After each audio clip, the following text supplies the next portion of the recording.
if you're going to create a new product, you really need to think about creative ways to get it done. Welcome to Honest Ecommerce, a podcast dedicated to cutting through the BS and finding actionable advice for online store owners. I'm your host, Chaz Chazanow, and I believe running a direct-to-consumer brand does not have to be complicated or a guessing game. On this podcast, we interview founders and experts who are putting in the work and creating real results. I also share my own insights from running our top Shopify consultancy, Electric Eye. We cut the fluff in favor of facts to help you grow your e-commerce business. Let's get on with the show. Hey everybody, welcome back to another episode of Honest Ecommerce. I'm your host, Chaz Chazanow, and today I'm welcoming to the show one of the co-founders of LIV Watches, a brand that creates unique, handcrafted, limited edition Swiss wristwatches that stand the test of time. Chaz, welcome to the show. Thank you for having me. How's it going? Oh man, I almost got caught up on that tongue twister that you threw at me. Hey, listen, you did pretty good on that, I think. I have a lot of practice reading and talking at the same time. That is like a skill I picked up doing this podcast for the last 3 years, so I'm pretty good at it. Well done. Yeah, the ad reads that our sponsors give us, I believe it's their job to ruin my life with putting words together that shouldn't. Like there's something to be said about writing copy for reading and then writing copy for speaking. They're two different monsters. Right. Awesome. So Chaz, take me back to the beginning. What possessed you to start a watch brand? So a little bit of a history about myself. As a child, I've been a watch freak. So I didn't just decide one day to build a brand. I've been obsessed with watches since I was a child. I got my first Swatch watch back in 1983. I don't look that old, but I remember that. And I just became obsessed with it. And so when I got out of college, I actually dropped out, but, I got an opportunity to work for a small brand here in Miami. They were making Swiss watches. They had their own brand. And they were manufacturing watches in Switzerland and selling them over here in the States. All traditional stuff, obviously, at that time, roughly, in 1994, 1995. I worked for them for a while. And I went from doing sales to production. And then, as 2000s came, I just obviously, that company actually ended up folding or being sold and then folded. And then I ended up going into e-commerce, doing watches on e-commerce, buying and selling and trading watches online. And then right after I got married, I just got tired of what I was doing, in the sense that I felt like I was just like buying and selling. I was just like basically a facilitator for people that needed watches. I didn't feel like I was actually doing anything or creating anything. And obviously with the smartphone and with Facebook marketing and how things were changing, I felt that was the opportunity for us to go ahead and make a change. So we made the change. And 2012, we started the planning. 2013, we started actual prototyping, and we had this whole idea of how we were going to do things a little bit differently. So we can get into that as well. Oh, no, that's a fantastic story. Now, I think that it's pretty important to point out that you had a lot of background in the space. How much of that do you think helped you get things going in the right direction, and how much do you think that your existing knowledge might have hindered things for, being a scrappy startup? Well, definitely. I mean, the fact that I had some history in production. So I understood like what it takes to manufacture a watch. I didn't just like say, okay, hey, here's the design. We're just going to manufacture it. So definitely that helped. I think I had the necessary pieces. And I think what my co-founder, which is my wife, what she brought to the table was organization. And she brought like more structure into how we were going to do things. I had these ideas, but someone had to implement it. So I got really, really lucky, in the sense that I had the prior knowledge in production. I had the experience in e-commerce because I started my own website in 2000. And then when she came along and things just aligned, the whole idea of the smartphone, people shopping online, e-commerce becoming, went from being national to international. And it's just, there's no such thing as, product being sold just in the States now. I mean, we're selling things everywhere in the world. We've actually shipped almost, I think, over 100 countries already. That's awesome. Now, take me back to kind of those first sales, though. You get the prototypes going and you launch. What was the go-to-market strategy? How were you trying to acquire customers back then? Great question. So going back to prototyping and stuff and that part, I'm not a product designer. I have a sense of what I like, in the sense like what I would like to have in a watch, what kind of design elements, et cetera, et cetera. But I'm not actually the person that's actually going to do the CAD drawing or do any of those 2D, 3D or any of those type of things. So what we decided was that instead of just hiring a designer, like we decided when we made the brand, we decided right off the bat that it can't be anything traditional. Like it has to be something completely different. So, if we want to succeed, we have to think differently. So we say, okay, no budget. Like that was our first idea, was like, say, okay, what would we do if we had zero budget? Okay. And that's how until today, we always question, like every time we do anything, it's still the motto of the brand is to figure out how do we do it without any budget. And then we start adding budget to it once once we figure out like what we can do, what we can't do. But I think that was always been the mindset. So when we figured out like how we're going to do the design, I said, I'm not hiring a designer to sit in my office who's going to make me crazy and I'm going to make him crazy and we're going to get upset at each other. And I'm going to end up with one design. So what we decided to do was we actually crowdsourced the design of our first watch.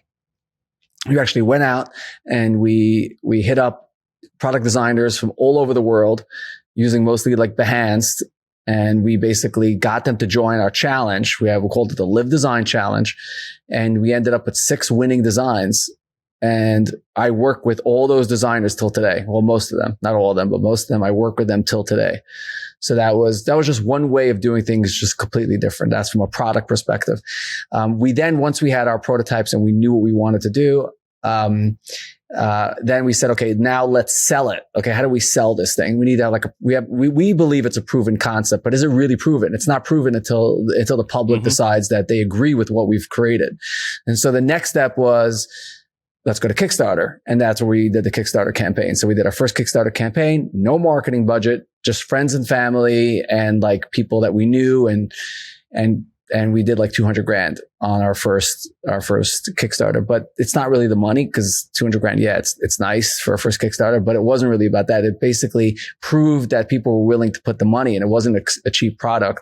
We were selling it for like $400 a watch, for a brand that did not exist 6 months earlier. And so, we proved it on Kickstarter, our first Kickstarter campaign. And then we went back to Kickstarter. And this time, the second time we went to Kickstarter, that's when we started realizing that if we want to push, if we want to scale this Kickstarter campaign, we need to add marketing dollars. And that's when we started adding marketing dollars. Our second campaign, our first campaign, we did 200,000. Our second campaign, we did 1.1 million. So that required some marketing campaign. The next campaign that we did was almost 2 million. And we obviously doubled the amount of marketing that we spent. So we did a lot of pre-launch prospecting, telling people, hey, we want to get people excited. We can't just like say, hey, here's the project, please back it. We have to kind of warm up these audiences and let them know, hey, this is what we're doing. This is, who we are, a little bit of some history. I think people need that. So I think that the pre-launches were really, really pivotal in making sure that our Kickstarter campaigns, were good. And the other thing that I feel like what we learned from the first Kickstarter campaign is that I realized how many watch freaks there are like me. So, what we didn't realize was I said, okay, I must be like a one-off crazy person that just keeps looking at magazines and gets really excited every time Facebook shows me an ad for a watch. Am I the only person that, and we realized right away that there's a whole community of people like me out there at different levels, obviously, but that just highly obsessed with watches. And so we tapped into that using Kickstarter, and also the brand sort of molded into this community of watch lovers that just want beautiful products. And we're not just, till today, we realized early on that people don't just want to buy the watch. They want to communicate. They want to have a connection with the people that are creating products that they're putting on their wrist. And till today, our motto is that if you look at our reviews, a lot of our reviews don't talk about the watch. They talk more about the brand and the ethos and the DNA of the brand, and how the communication is just so unique. It's just not, it's all on a personal level. So all that sort of evolved from our Kickstarter campaign. Now that's the longest answer you've ever gotten, Chase. 100%. But I love it, Chaz. We've had a few brands on that have done the Kickstarter route, the crowdfunding route to get things off the ground. But I think you're the first brand to talk about crowdsourcing like their product design. So that's super unique, and I thank you for sharing that with us. Yeah, it was really, really awesome. It was really, I mean, I don't know if it's possible to do it today. I think back then things were a little bit different, but I encourage any entrepreneur out there, if you're going to create a new product, you really need to think about creative ways to get it done. Like the tradition, don't think anything traditional. When I say like what people are doing today, you should say, okay, what are people doing in next year? Like what's going to happen in a year or 2 years from now? In the sense, like how can we be creative or change the way we do things? Yeah, that's fantastic advice. I read this book and I really wish I remembered it, but there was a little story in the book, and it was talking about this guy had some sort of like home repair business or whatnot, and he had to send 2 trucks out every time to his projects. You know, it was like one truck was like the asphalt, the other truck was like the water or something, right? And he's like, this is killing my margins, having to have 2 people do this, blah, blah, blah.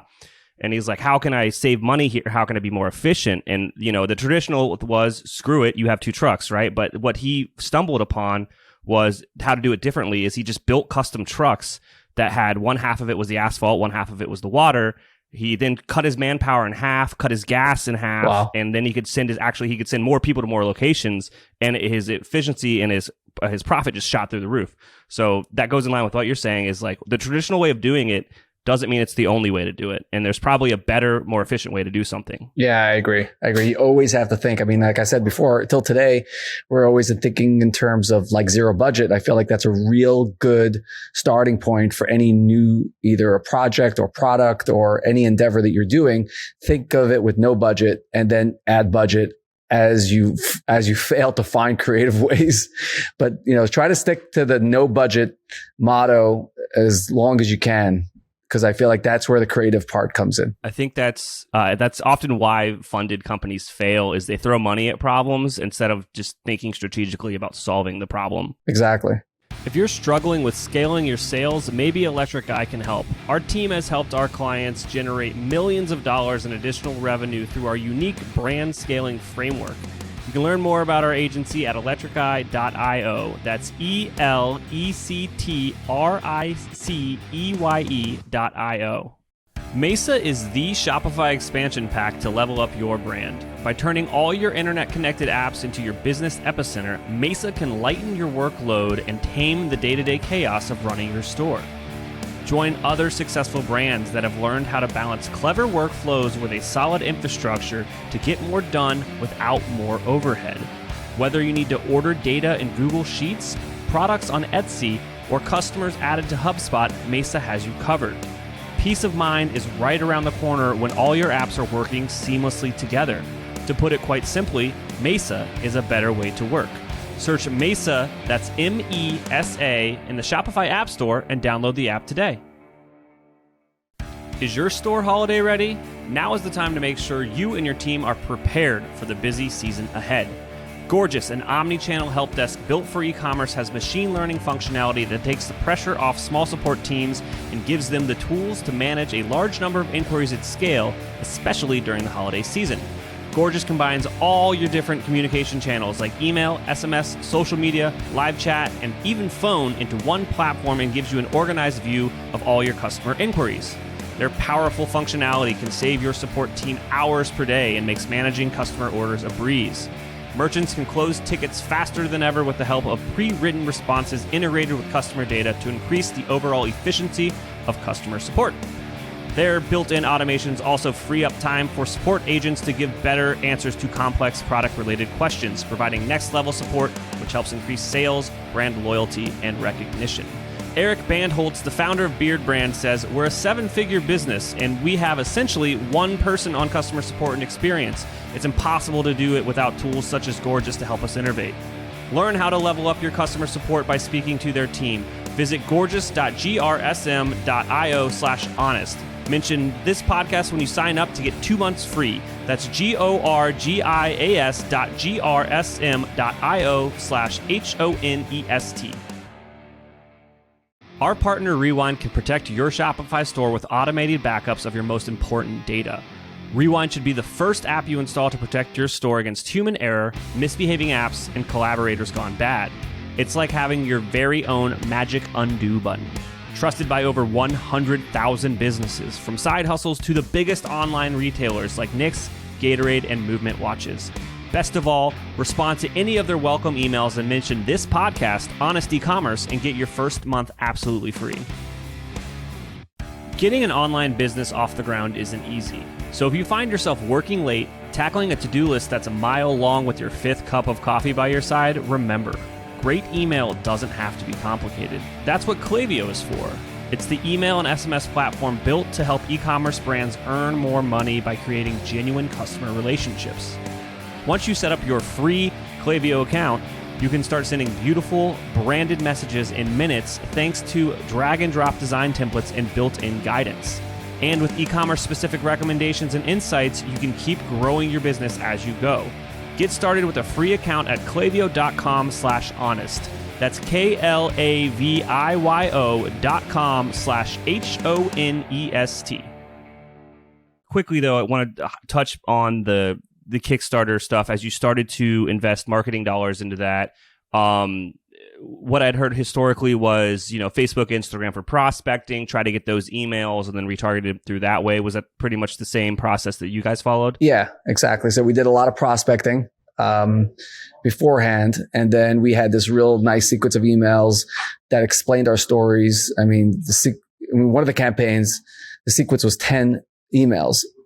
So they would get 10 emails over a 10-day period, just telling them the story, like basically what I'm explaining to you, but maybe in more depth, because again, we realize that people that like watches, if we're prospecting the right audience, they're interested in this stuff. They want to get to know the brands. There's a lot of things that are new. I mean, now maybe more brands are doing that, but 5, 6, 7 years ago, I don't think brands, were, let's say, for example, we never called a customer here. For us, customer is a dirty word. Like we call everybody fans. We call people, ambassadors and advocates. Like that's our tiers. Like that's the connection that we're trying to grow.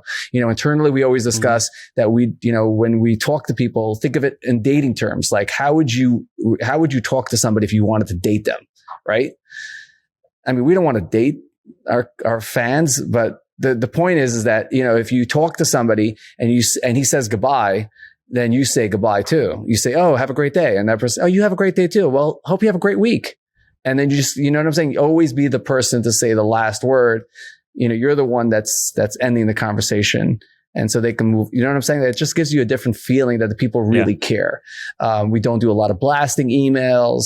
We try to personalize everything, so that people feel that there is a real brand of passionate people that love making watches. And besides for having, good sales, we really love the fact that people are wearing our product. Let's go to kind of the middle part of this journey. So there was a transition where it switched from being like a Kickstarter brand to being a more traditional e-commerce brand, and more of the sales started to go through the actual direct-to-consumer website. What was that journey like, and how has things changed with kind of product launches? That's a great question. Yeah, we at some point we realized that we just can't continue to do Kickstarter campaigns. For a lot of different reasons. From a production standpoint, it becomes hard. Also, it took up a lot of time. In the these Kickstarter campaigns, people think you just put up a page. I mean, there was a lot of planning, the pre-launch. There's a lot of money that you got to put out for prospecting that you're not 100% sure it's going to convert. I mean, it's just, there's a lot of different pieces in it. And a lot of people just don't want to do the Kickstarter route. We found a lot of people that had backed other Kickstarter projects. They got burnt on Kickstarter projects. They're like, I'm never going back there again. And so if you're relying on people to just continually go back to the Kickstarters, it's just, eventually you do need to make the transition, which is a great point that you brought up just now. And so, yeah, there was a year where we said, okay, we're not doing the Kickstarter thing anymore, and we're moving to traditional Shopify, obviously, e-commerce. And that was a tough year, because now you really have to, you've honed in on your skill for launching products on Kickstarter, and you have your model set. And now you have to say, okay, I'm going to stop doing that, and I'm going to rely on traditional sales. So it is hard when you're going for like $2 million in sales campaign, and all of a sudden you're struggling to do like $1.5 million in regular sales. So you feel like you're going backwards, but that was pivotal for us to make that transition. And I would highly suggest that anybody who is going to go the Kickstarter route, start planning early to make that transition, because you cannot continuously do that, both from, from a lifetime value. If you want people to come back and buy new products, obviously, today's day and age, you need people to come back and buy products again. You need reoccurring customers. Or fans, I should say, in LIV terms. Yeah. It was a very hard year. Like, we had to like scrap, and like, we were used to doing like, 30 days and we do $2 million in sales, and we just kick back and then just start doing other stuff and getting ready for our next campaign. And all of a sudden it's like, it's the daily grind of getting your ads up, your retargeting, your emails, your push notifications, your calendars. Now all of a sudden now I'm looking at a calendar, my Father's Day, the graduation, corporate gifting, all that stuff. I'm thinking about all those things now. So that was a tough year, but we did it. We pushed through it, and we still do launches. I don't know if you know about this, but we built basically our own Kickstarter launch platform. So for new products, I don't know if you've seen it. We had one just now. We launched a brand new watch on it, and basically, we just basically target our audience and obviously some cold audiences to come to our own platform that we control. That's our branded platform. It makes more sense for us. It's a more seamless type of experience from a technical standpoint as well. There's something to be said with there's some innate trust that comes along with the Kickstarter platform for launching a new brand. So that I think it makes it a little bit easier for people, especially Kickstarter lends itself to early adopters, which I think in your space, especially with watches, people would love to be, early adopters of some of the other legacy brands out there, having an older watch, one of the first or second models. So I think that definitely is, you kind of had, what is that called? Lightning in a jar or whatnot with those first couple of launches. But you are right. You need to be able to transition to a higher lifetime value and keep that customer around, and, keep your margins a little bit better. I don't know if a lot of people know about that, but Kickstarter takes a fee. So, being able to do that directly on your own site is definitely useful. Doing those crowdfunded campaigns on your own site, are you using an app for that? No, we built our own custom. You did? Yeah, we built our own custom platform, and then basically you could back a project. And then, with Kickstarter, you have to wait till the end until you can select, like, for example, let's say we launch a product with 4 colors. There's no option unless you choose the colors. Like, Kickstarter is great, like for like someone's like selling like a hoodie, right? One hoodie, one color. I mean, maybe a couple colors, but when you start getting into like, we're launching like new collections on there. So you have different strap options. You have different color faces. There's a lot of different things, that people want, they want to add more straps. They want to add, it's different, like I know games is super popular on Kickstarter, but it's just a game or whatever.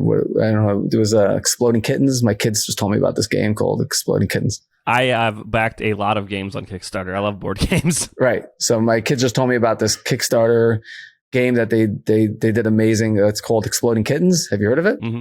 Yeah, I have. Yeah.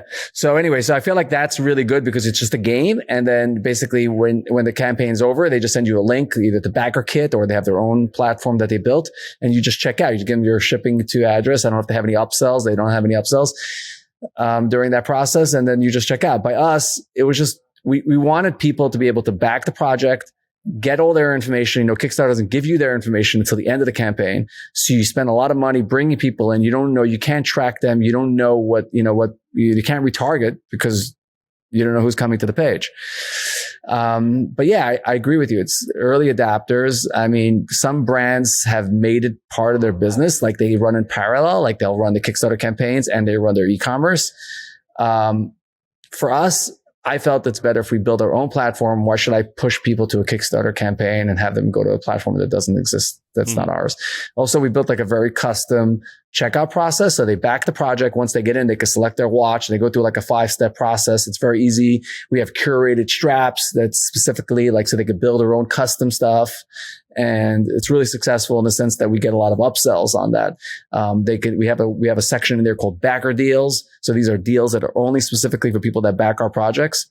They get access to some crazy deals that we have because we're not a discount brand at all.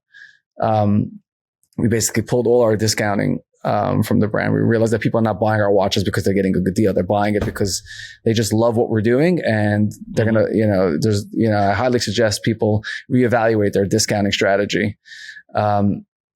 Add more value versus giving a discount. So we built our own. We felt it's better, and it's been really successful. We've ran, I think, 4 campaigns on there. It's not going to do the $2 million Kickstarter stuff.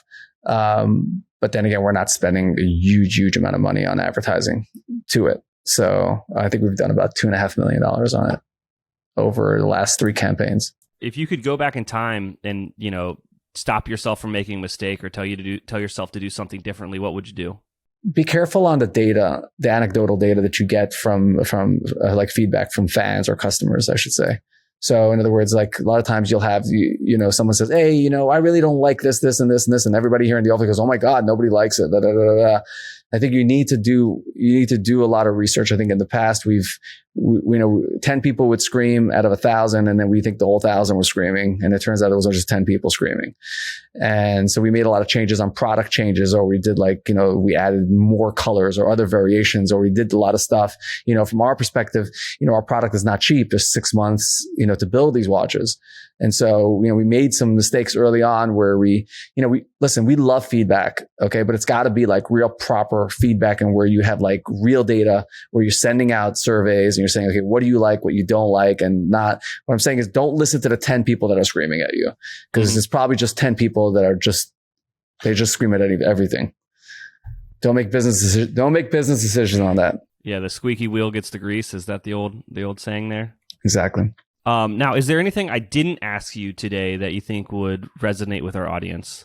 I think we touched on a lot of the stuff. The only thing that I think that's really, really important, I think, is we probably should stress on is lifetime value as costs per acquisition go up with everything that's going on, whether it's the iOS stuff or just cost of acquisition or finding people that are interested in your products. I think you really need to figure out how to increase your lifetime value, how to add more value to the brand other than just delivering a product. Like, what else are you providing? Think about those things. I think that's really, really important. You will not, I wouldn't say I'm shocked, but I'm amazed at how many people out there really love brands that take an interest in the people that buy and wear their products. What I see a lot on the consultant side of things is it's astounding to me that brands don't have, these upsell, cross-sell, bundling strategies to try to increase LTV. They fight so hard for that first sale, and then they just go back and fight for another sale from another stranger and just kind of ignore the fact that it's 10 times easier to, sell these things to someone that they've already kind of acquired that customer. Yeah, absolutely. Well, Chaz, if people are curious about the watch, where should they go? Check it out. For sure. If you're a watch lover out there and you're into a fine Swiss watches from a brand that really cares about you and about your collection, you can go to livewatches.com. That's LIV, no E, watches.com. And hit us up on live chat. I'm on live chat. I answer live chats. I answer the phone. People are shocked. I'm like, no.